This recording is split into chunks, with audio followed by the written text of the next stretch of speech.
1,00,000 మంది శివభక్తులతో కలిసి మహారుద్రాక్ష పూజలో పాల్గొనండి. వెంటనే కాల్ చేసి మీ పేరును నమోదు చేసుకోండి. నమస్తే రమగారు. నమస్తే జయ. రమగారు, కొంతమంది ఎలా ఉంటారంటే ఎప్పుడు ఏదో ఒక ఇష్యూ కావాలి. అది పుట్టింటి వాళ్ళ, అత్తింటి వాళ్ళ, పక్కింటి వాళ్ళ, అసలు వాళ్ళకి అనవసరం. వాళ్ళకు ఒక టాపిక్ అనేది ఎప్పుడు మాట్లాడుకుంటూనే ఉండాలి ఇంకొకరి గురించి. ఆ గాసిప్స్ అనేవి ఒకరి మీద ఒకరికి పాస్ ఆన్ చేస్తూనే ఉంటారు. మరీ ముఖ్యంగా అత్తింటి విషయాలన్నీ పుట్టింట్లో చెప్పడం, పుట్టింటి వారికి చెప్పి ఇలా చేస్తున్నారు, అలా జరుగుతుంది, మళ్ళీ మనం ఉండాల్సింది ఇక్కడే, కలిసి ఉండాల్సింది ఇక్కడే, వీళ్ళతోనే సాగాలి. ఉచిత ఐవీఎఫ్ ఐయుఐ కన్సల్టేషన్, ఉచిత అల్ట్రాసౌండ్ స్కాన్. 49 అంటే సంతానం, 49 అంటే సంతోషం. బట్ అలా అది సింపతి కోసం చేస్తారా, లేకపోతే వాళ్ళ హ్యాబిచువల్ గా అలాగే వెళ్ళిపోతూ ఉంటుందో అర్థం కాదు రమ్మ. అంటే మిగిలిన వాళ్ళు ఎంకరేజ్ చేస్తే కూడా జయ, ఇదివరకు ఎప్పుడో ఒక కథ చెప్పాను నేను. చెప్పేవాడు చెప్తాడు, వినేవాడు వినకూడదు. ఎస్, మీ అత్తారింటి సంగతులు మా దగ్గర చెప్పకు అనాలి. ఒకటి, పెద్దవాళ్ళు ఎవరైనా, ఫ్రెండ్స్ అయినా, అందరి ఇళ్లలోనూ ఇలాగే ఉంటుంది. ఇప్పుడు ఎవరి అత్తగారులైనా దిగి రారు. ఎప్పుడు అత్తా కోడళ్ళు జనరల్ ఇష్యూస్ కదా జయ. ఇప్పుడు ఒక 20 ఏళ్ళు, 25 ఏళ్ళు, 29, 30 సంవత్సరాల దాకా ఓ పిల్ల ఓ పుట్టింట్లో ఒక చోట ఉంటుంది. అక్కడ నువ్వు ఆడిందాట పాడింది బాట. మీ అమ్మ నిన్ను లకార మకార ప్రయోగాలతో తిట్టినా నీకు ఓకేనే, అంతే. ఎందుకంటే మన అమ్మ కాబట్టి 2 చెంపకాయలు కొట్టి రేపొద్దున రాత్రికి అన్నం తిరిగిపోతే పిల్లలు చచ్చిపోతుంది, ఆకలేసి నీరసం వస్తుంది, కళ్ళ కింద నల్లసార్లు వస్తాయని తల్లులు అన్నం పెట్టేస్తారు. పొద్దు నుంచి తిట్టిపోసినా రాత్రికి పిల్ల అన్నం తినకపోతే దాన్ని నిద్ర పట్టదని, దానికి పీడకలు వస్తాయని ఇలా భావిస్తారు. దాన్ని తిట్టిపోసి పొద్దు నుంచి వీలైతే 4 చెంపకాయలు కూడా కొట్టినా సరే రాత్రి పిల్లలకి అన్నం పెట్టాలని భావిస్తారు తల్లులు. మనమ్మ మన ఏమన్నా మనకి ఓకేనే కదా. ఇలా కొన్నేళ్ల పాటు పుట్టింట్లో ఇలా సాగించుకున్న పిల్లలు అత్తారింటికి వెళ్ళేసరికల్లా ఏమవుతుంది, ఇప్పుడు అత్తగారి సంగతి ఏమిటి? ఆవిడ ఓ కొడుకునో 25 ఏళ్ళు, 30 ఏళ్ళు, 36 ఏళ్ళు పెంచింది. ఓ పిల్లని తెచ్చి వీడికిచ్చి పెళ్లి చేయాలి. అత్తకి అభద్రతా భావం సాధారణంగా అత్తగారి పొజిషన్లో ఉండే వాళ్ళకి కొంత అభద్రతా భావం ఉంటుంది. ఎట్లా?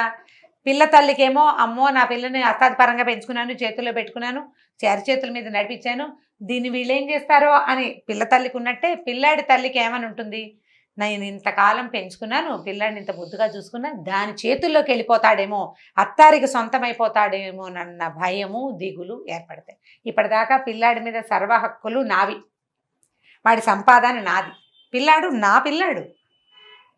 వాడికి 20 ఉండని, 35 ఉండని, 50 ఉన్నా కూడా నా కొడుకు, నేను పెంచుకున్నాను, కష్టపడినే కన్నా. నువ్వు ఒకదాని అందరూ కష్టపడితేనే కంటారు, కానీ నే కన్నాను. ఈ పిల్ల ఎందుకు చూసావా కొత్తగా వచ్చింది, అది లట్టుగా ఎగరేసిపోతుంది నా కొడుకుని.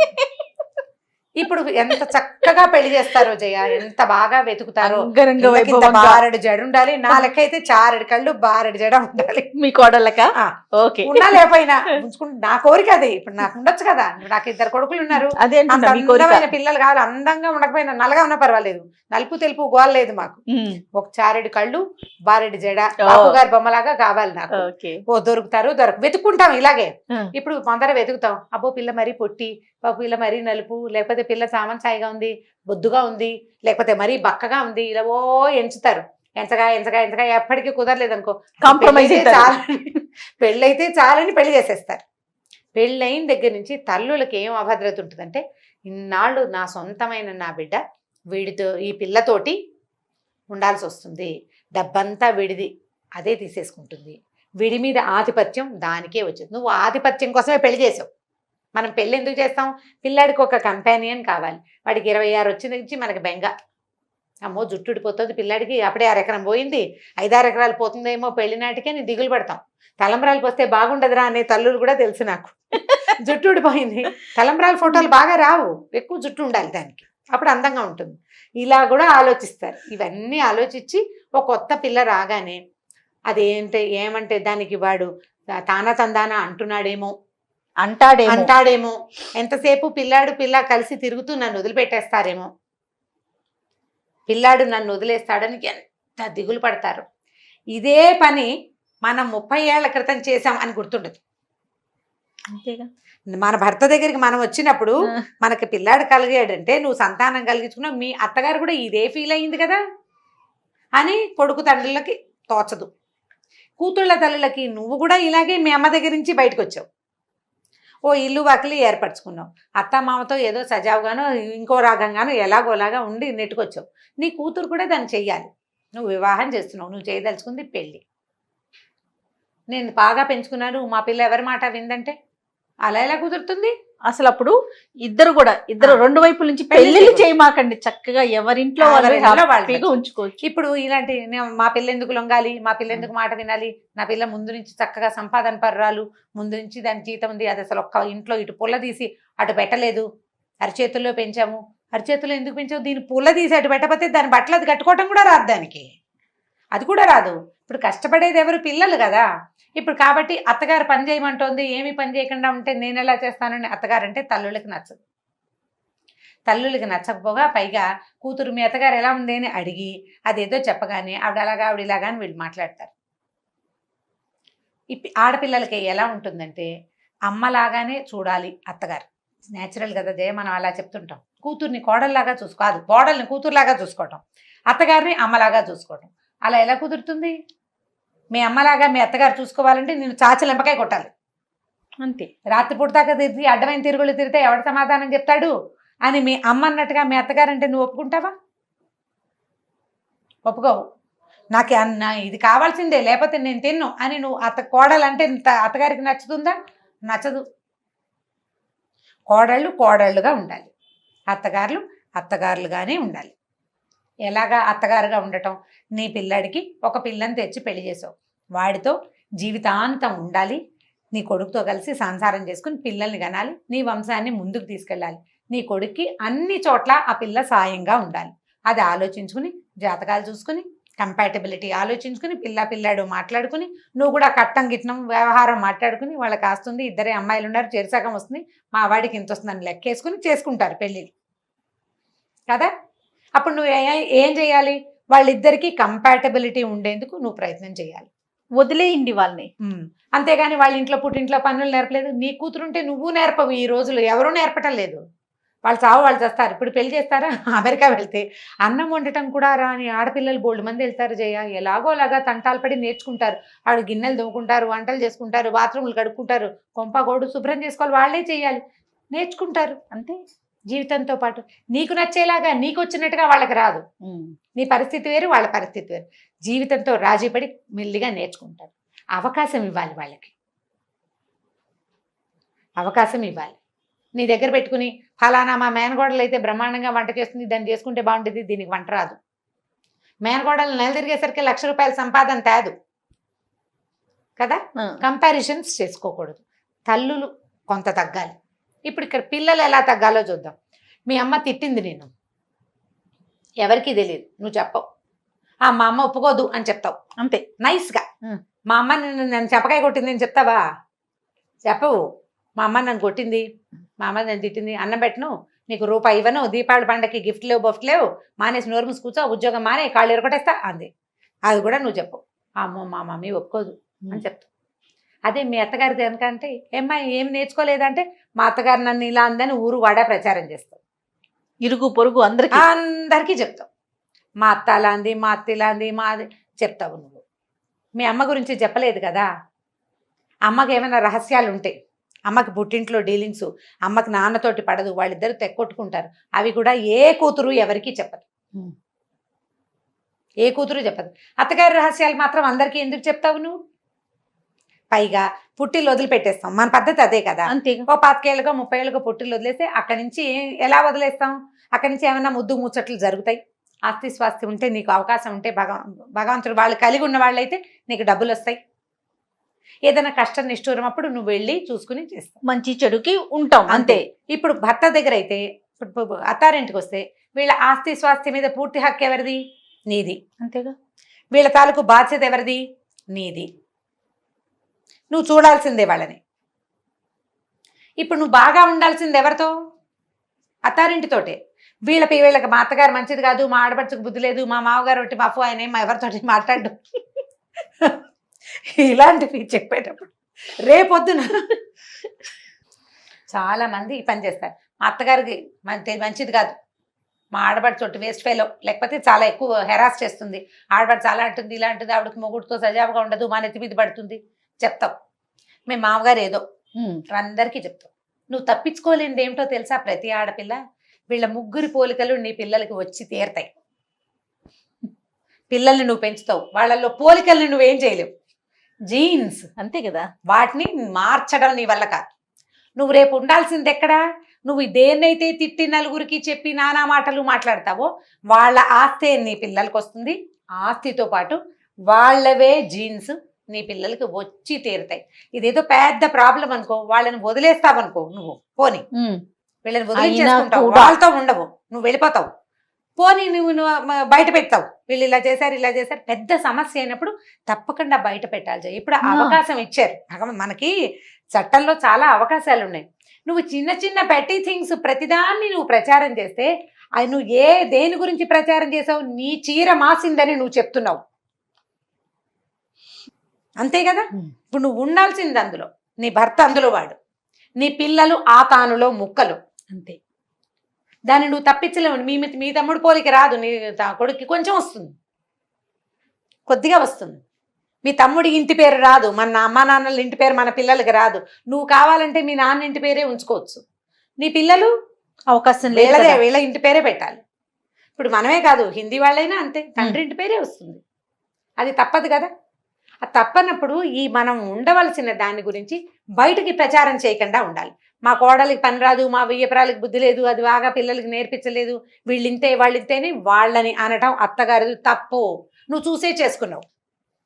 లవ్ మ్యారేజ్లు అనుకో, అసలు అది వేరే ఎంటైర్లీ డిఫరెంట్ థింగ్ అనమాట. అది ఇప్పుడు నువ్వు అరేంజ్డ్ మ్యారేజెస్ అయినప్పుడు నువ్వు 4 చూసి చేసుకున్నావు, నోరు మూసుకుని ఉండాలి.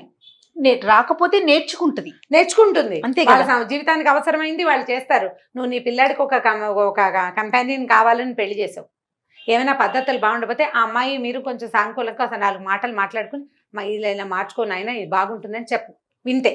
లేదా ఎవరితో చెప్పించు, లేకపోతే ఊరుకో. ఎవరి కర్మానికి ఎవరి కర్తలు? వాళ్ళ కర్తలు కాదు కదా మన కర్మాలే కదా, వదిలిపెట్టేసేయాలి. అనవసరమైన ప్రచారం చేస్తే, నీ కోడల్ని తిడితే నీ మనవలు ఎక్కడి నుంచి వస్తారు? కాదు రమ్మగారు, ఇంకొక విషయం అర్థం కాదు. ఈవిడెళ్ళి 100 మందికి చెప్పుకుంటది, కోడలెళ్ళి 100 మందికి చెప్పుకుంటది. మళ్ళీ ఇద్దరూ కలిసి ఒక గూట్లోనే ఉండాలి, ఒక చోటే ఉండాలి. ఈ అమ్మాయి పద్ధతులు మంచివి కాదు. అసలు నేను చాలా మంది అత్తగారిని అట్లా చూస్తాను. ఎంత సింపుల్ గా కోడల మీద మాట్లాడేస్తారు, ఎంత అసలు నోటికొచ్చిన చెడ్డ మాటలు, లకార మకార ప్రయోగాలే చీదరగా. వీళ్ళతో ఇట్లా మాట్లాడకూడదన్న ఇంగితం కూడా ఉండదు, ఓపెన్ గా అనేస్తారు. ఆ అమ్మాయిని నీ కొడుకు జీవితంలో ఉంటుంది. ఆ అమ్మాయి వల్ల కలిగిన సంతానమే, అమ్మాయి వల్ల కలిగిన సంతానమే నీ పిల్లలతో నీ పేరుని ముందుకు తీసుకెళ్తాయి, నీ కుటుంబాన్ని ముందుకు తీసుకెళ్తుంది, నీ ఆస్తికి వాళ్లే వారసులు అవుతారు.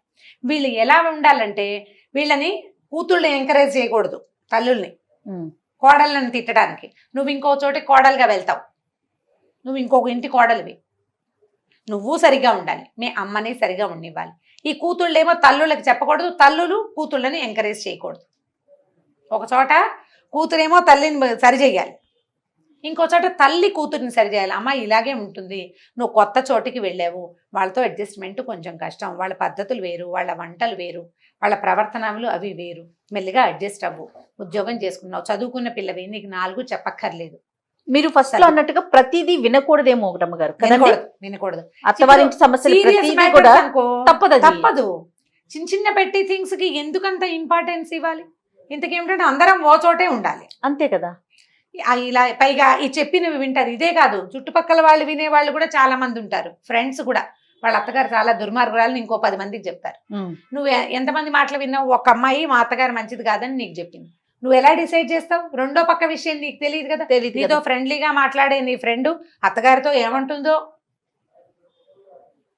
కదా. ఇప్పుడు ఇలా ఫ్రెండ్స్ కూడా వినేటప్పుడు ఇలా ఉంటాయి, ఇలాంటివి జరుగుతాయి. చుట్టుపక్కల వాళ్ళైనా అత్తారిళ్లలో ఇవి సామాన్యం.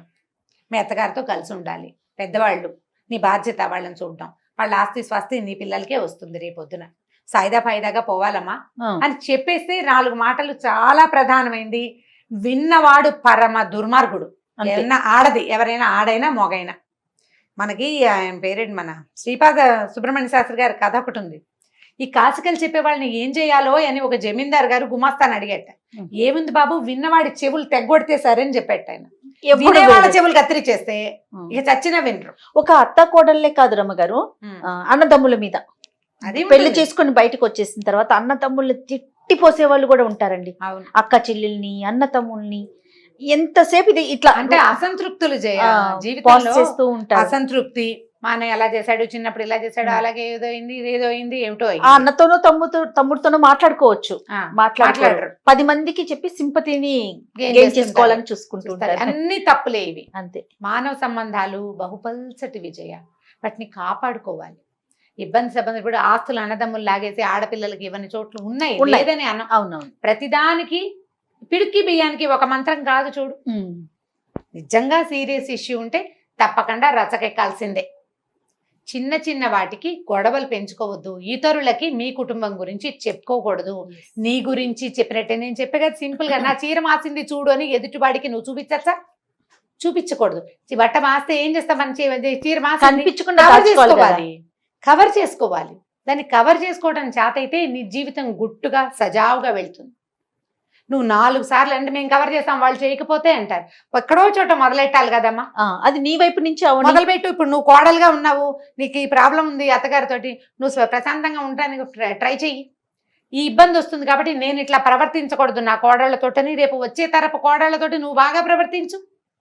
నీ ఫ్రెండ్స్కి చెప్పు, ఇలాగే ఉంటుంది, మనం సర్దుకోవాలి, పెద్దవాళ్ళతో ఇలా చేయకూడదు, చిన్నపిల్లలతో ఇలా ప్రవర్తించకూడదు, రేపు మనకి కోడళ్ళు వస్తారని నువ్వు ఆలోచించు. ఈ ఆడపిల్లల్ని కోడళ్ళని కాల్చుకు తినే అత్తగారులైనా, నిన్న దాకా మనం అత్తగారులతో పడ్డాము, మన కూతుళ్ళు పడతారు, ఈ పద్ధతి మార్చుకోవాలి. ఈ అమ్మాయి మన కొడుకుతో ఉండటానికి ఇల్లు బాకిలి అన్ని వదిలిపెట్టి మన దగ్గరికి వచ్చింది, అమ్మ నీ నాన్నని వదిలిపెట్టి వస్తారు కదా, దీంతో బాగా ఉండాలని పెద్దవాళ్ళు అనుకోవాలి. 2 ఇవి. ఇప్పుడు నువ్వు ఎంత తీర్చినా సరే ఈ సమస్యలు తీరం. ఎవరికి వాళ్ళు సర్దుకుంటేనే తీరం. ఎస్, అవునండి. 2 వైపుల నుంచి జరగాలి.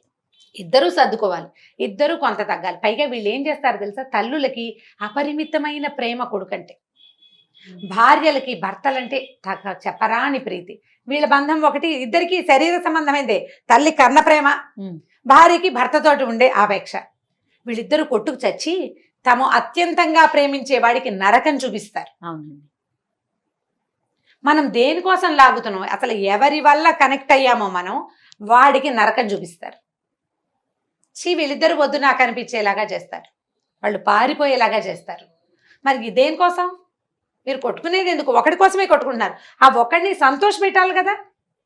2 వైపుల నుంచి తల్లి ప్రేమగా ఉండాలి పిల్లాడితోటి, పోనీలే పిల్లాడు కోడలు అని అడ్జస్ట్ అవ్వాలి. భార్య కూడా పాపం నా భర్తకి వాళ్ళ అమ్మంటే ఇష్టం, తల్లి లేకపోతే ఎవరు మాత్రం ఎలా ఉంటారు, రేపొద్దున నా పిల్లలైనా ఇంతే కదా అని భార్య అనుకోవాలి. మీరు ఎవరి వల్ల కనెక్ట్ అయ్యారో వాడిని సంతోష పెట్టడం మీ ఇద్దరి విధి. అంతే.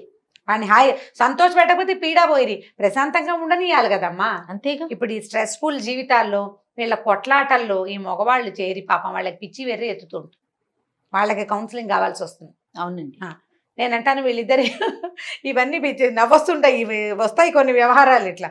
మా అత్తగారి గురించి గంటల తరబడి వినాలి మనం. మీకు చెప్పేటప్పుడు నేను గంటల తరబడి వింటే ఎందుకు చెప్తారు, ఏం చెప్పినా ఎన్నిసార్లు అప్పుడు ఎలా చేశారు, ఇప్పుడు ఇలా చేశారు, ఇప్పుడు ఇదంతా ఒకవైపే. అత్తగారితో మాట్లాడితే ఇంకో రకం వెర్షన్ వస్తుంది కదా, ఇంకో రకం వెర్షన్ వస్తుంది కదా. అందుకని ఎందుకు వచ్చిందని ఇద్దరితో మాట్లాడితే నా తల వాచిపోతుంది, అసలే జుట్టు ఊడిపోతుంది అనుకుంటాను. వీటి మధ్యలోకి వెళ్ళకూడదు, మనమే వెళ్ళకూడదు. అంటే మధ్యలో ఉన్నవాడి పరిస్థితి ఏమిటి చూడండి, అతను తప్పించుకోలేడు, తల్లిని వదులుకోలేడు, భార్యని వదిలిపెట్టలేడు. పోనీ వదిలేస్తావు, ఎంతమంది పెళ్ళాలని వదిలేస్తారమ్మా? తల్లులు కదా, మార్పు రావాల్సింది. ఖచ్చితంగా మార్పు రావాలి ఇద్దరి వైపు నుంచి. ఎక్కడైనా సరే తల్లులు సరిగా ఉంటే అబ్బాయి తల్లి గాని అమ్మాయి తల్లి గాని అబ్బాయి అమ్మాయి బాగుంటారు. అంతే. ఆలోచించి చూడండి, అవునా కాదా అని. డెఫినెట్ గా రమ్మ గారు. ఓకే అండి, ఇంకొక టాపిక్ తో మళ్ళీ కలుద్దాం రమ్మ గారు. నమస్తే. తప్పకుండా జయ, నమస్తే. ఈ వీడియో కనుక మీకు నచ్చినట్లయితే లైక్ చేయండి, షేర్ చేయండి. మరిన్ని వీడియోస్ కోసం మా ఛానల్ ని సబ్స్క్రైబ్ చేసుకోండి.